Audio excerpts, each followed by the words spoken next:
Big news on Monday evening. Notre Dame has offered a new quarterback in the 2023 class, and we're going to talk about it in this video. I'm Mike Singer from blueandgold.com, joined by our football analyst, Tim Hyde. In the news on Monday, Fighting Irish offering class of 2023 Baylor quarterback commit Austin Novosad. So if you guys have followed Notre Dame football recruiting even a little bit, you know Dante Moore, Notre Dame's quarterback target for what, year and a half, Tim? Yeah.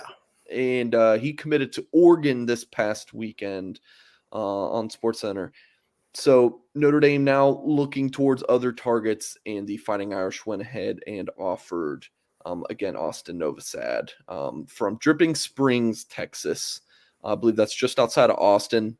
Committed to Baylor. So I think some Notre Dame fans who maybe aren't following Novosad might be like, we lose out on a 5-star. Now we're going after a Baylor commitment. Like, that doesn't get me excited. Well, Ohio State's trying to flip them. Texas A&M's trying to flip them. And now Notre Dame is in the mix. So, Tim, we will watch his tape. I mean, typically we don't do a video dedicated to one offer, but, I mean, we're talking about a quarterback commit. A quarterback recruit. It's usually pretty notable. So I will admit, this is my first time watching him.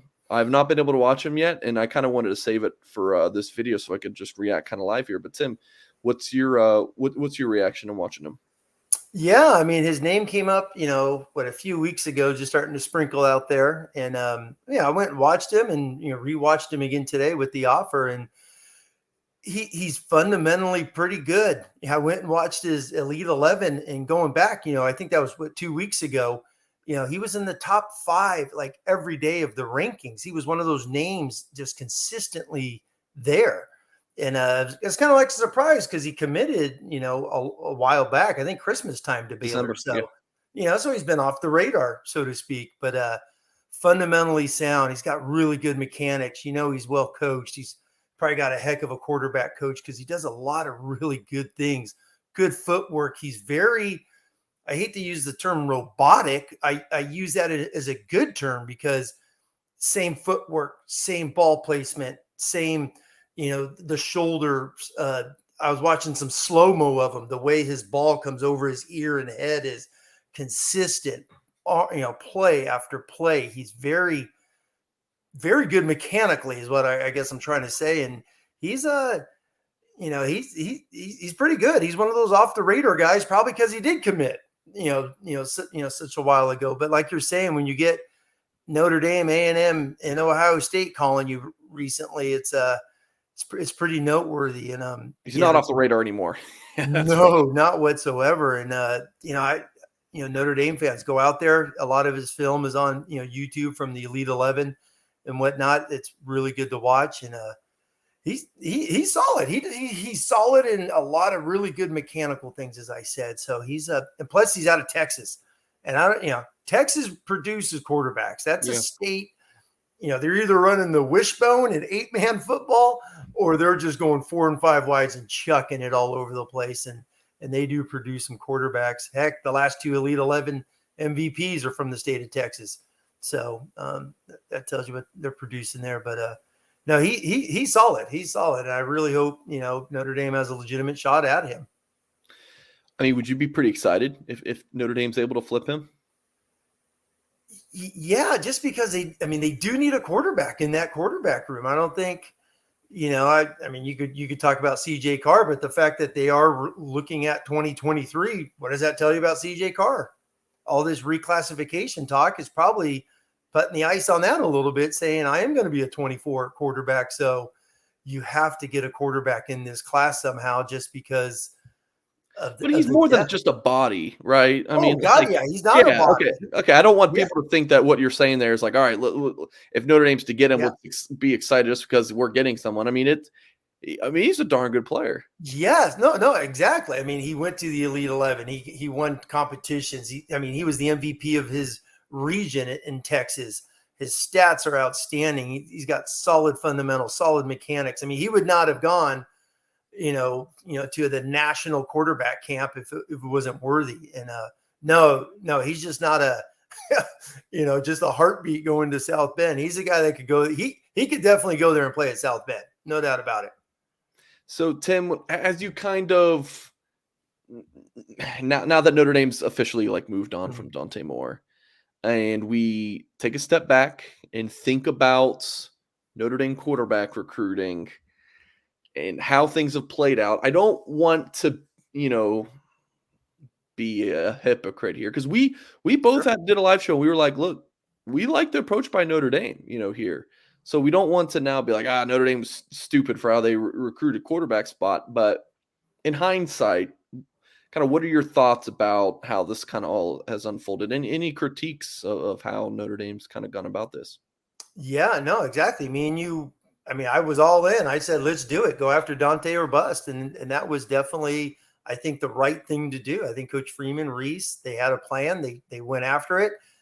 My biggie was when the spring game came and you got everyone and their mother on campus basically recruiting, tons of recruits, 2024 recruits, no Dante Moore, and then, he's visiting, and then there's no official visits. Notre Dame has the 2 big June weekends and he doesn't take a trip. And obviously the rumor mill out there and all kinds of stuff, is he a silent or not? Who knows?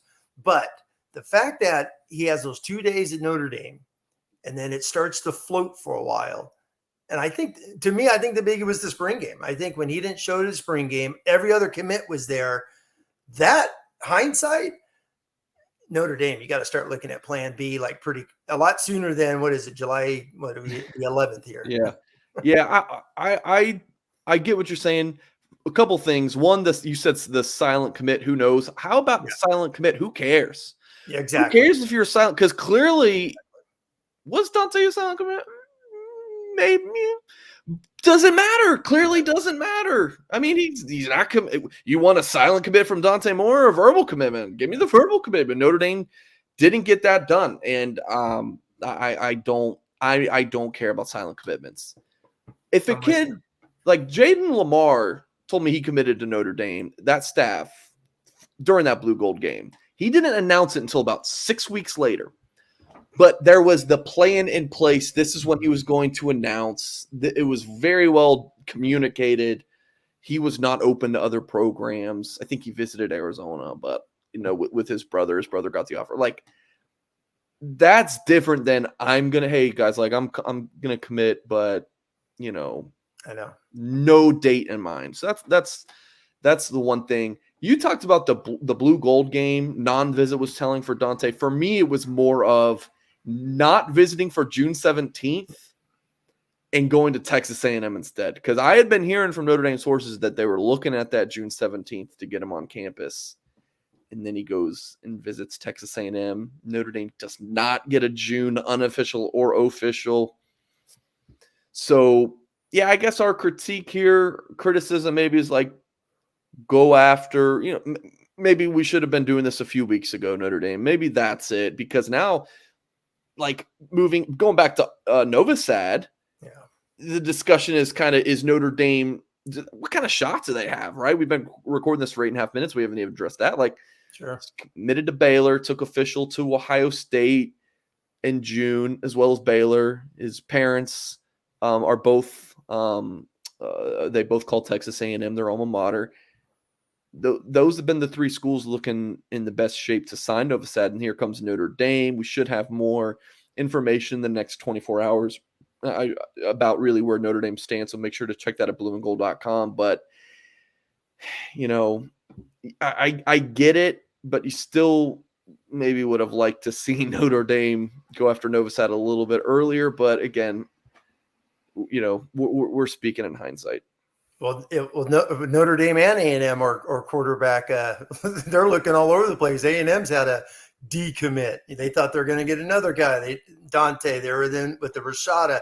They're in so many sweepstakes. A&M has, and they've lost out on everybody. Yeah, so it's not just Notre Dame. It's not just Notre Dame. A&M has been out there, and then but today Alabama gets their second top 10 quarterback. So are those two really going to stay? So there's another domino there in Alabama that may fall, right? Seems like I think Alabama's been pretty clear they wanted 2 in this cycle. And I feel like Eli Holstein and Dylan Lonergan, they're 2 quarterback commits to do that. So, Hey. Yeah, I don't know. But if one of them's open, I would assume it would be Eli. If one of them, Dylan Lonergan just committed from the Atlanta area. Eli Hollergan's from Louisiana. So if one of them, you'd think it would be Eli, but if either of them are open, Notre Dame, you should go after them. I mean, Notre Dame's had kind of these eggs in one basket kind of approaches recently, with think Will Shipley, think of Notre Dame last receiver class, putting all their eggs in those commitments and it falling apart. So I think this is, and I don't want this video to go too long, Tim, but I want your thoughts on this. Notre Dame quarterback recruiting, it's been I don't know what the right word is, maybe strange. It's been very the Buckner one, Drew Pine got their guy really early, right? That's 2020 and 21 classes. Probably the last P5 school in the country to offer a 2022 quarterback this past cycle, right? Offering when they offered Angeli August of 2020. I mean, they offered late. It was late. And then it's like, okay, let's go after Walker Howard, but that one always felt weird. And then they kind of went after like Nick Evers real late before signing day. It's like, wait, are you taking one? Are you taking two? Like what in the world is going on? And then 2023, I mean, it's been all over the place, at times. But then the past 6 months or so, it's been kind of zeroed in on Dante, and then you put your eggs in that basket. And I was told straight up by sources, like there's no backup plan, and then you don't get them. It's just been kind of strange. I think this is really important for how people view Tommy Rees as a recruiter, what they end up landing in this class. I mean, is that fair, Tim? Oh, completely fair. It's especially this year, and there's so many quarterbacks. I mean, the quarterback, there's 10. The top 10 are outstanding. Now, obviously, that the high end, the first few, I think, are at a different level. I mean, I'm a big fan of Manning. I think Nelson is absolutely freakish. But then there's the middle pod, which are a bunch, and Notre Dame was in all these guys. So. Yeah, I mean, they did go on the all in on Dante. We said, good, let's do it. But they went all in thinking they were going to get him. But when you don't start getting those smoke signals and those fun feelings back, man, you got to be aggressive, especially a quarterback. Now, there's a ton in this class, and where Austin's at, he's good in that next tier, but he can definitely play at Notre Dame. But the recruiting's been interesting. It's been like slow playing, almost like Notre Dame has so many elite guys. It's been interesting where they're taking their time, where other programs are like, well, we're going to go gobble up a bunch of them and they'll figure it out, as they come and compete and play. I mean, look at Ohio State. How many do they have on campus? And they're recruiting Austin, and they got the number 1 quarterback next season in 2024. So, and Raiola. So it's been an interesting recruit thing. Brendan Clark, they had McNamara as a decommit. That's true. Going back a few years, The Phil Jerkovic roller coaster. Jeez, you're right. Yeah. I mean, Ian Book was a decommit because they didn't have anybody in 2016. And I mean, it's been interesting. Avery Davis. I mean, goodness. What's funny is, Austin's obviously a Texan. The last QB commit out of Texas is Avery Davis. And before that, you got to go back to our good friend Mike Goolsby's class of 2000 with Carlisle Holiday out of San Antonio. So hasn't been a lot of Texas QBs coming to ND. But if they have a shot at Austin, they could get him on campus. As you know, get him on campus. They have a legitimate shot. All right, that's been the rundown here. Make sure you lock in at bloomandgold.com and here on our YouTube channel for more coverage of all things Notre Dame football and recruiting. And, of course, Notre Dame's pursuit to land a 2023 quarterback. Appreciate you guys for watching. Hit that thumbs up, and we'll catch you next time.